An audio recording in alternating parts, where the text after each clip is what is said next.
When Hamas, a violent, oppressive, anti-Semitic, theocratic organization with a mission to destroy Israel, deliberately killed more than 1,400 people and took several hundred hostage, including infants and the elderly, there was only one logical response to the particular incident. Hamas, a reprehensible terrorist group, targeting innocent civilians is always wrong, and Hamas not synonymous with innocent Palestinian civilians. No matter where you stand on the Israeli-Palestinian conflict, this should be an easy position to take. Indeed, many on left have expressed solidarity with Palestinian people by calling an end to more than half-century-long occupation of West Bank and Gaza Strip, while also expressing dismay at Hamas' wanton cruelty, sympathy for survivors, and sympathy survivors, families of victims, and reject the idea that this was some kind of grand military victory on road to a free Palestine. But in a true unmasking moment, much of the far left inexplicably chose to openly side with the terrorists.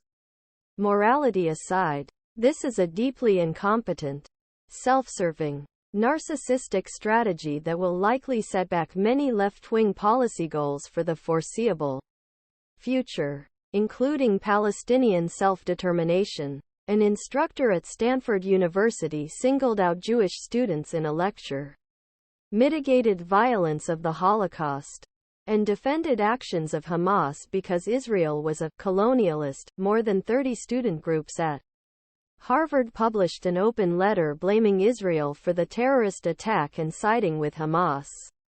At least 5 student groups have since withdrawn from the letter amid backlash. A Yale University professor dismissed the killing of Israeli civilians. Settlers are not civilians. Last night, a group students at George Washington University projected phrase Palestine will be free from river to sea, a call for destruction of Palestine, onto exterior wall Gelman Library, Israel, and praise the Martyrs, ostensibly praise Hamas. In my opinion, this harsh, so-called activism that does nothing for the Palestinian cause goes far beyond college campuses. One day after horrific terrorist attack on innocent Israeli civilians, the New York City chapter Democratic Socialists of America held a rally in Times Square that was completely devoid empathy, earning a sharp rebuke from Rep. Alexandria Ocasio-Cortez. Jamaal Bowman are two of the organization's most notable electoral successes. The Chicago chapter of Black Lives Matter posted a picture of a paraglider praising Hamas for its attack. Rallies across the country included provocative slogans calling for the destruction of Israel and praising Hamas as freedom fighters, which was complete nonsense. Wish could say was truly surprised by all of this.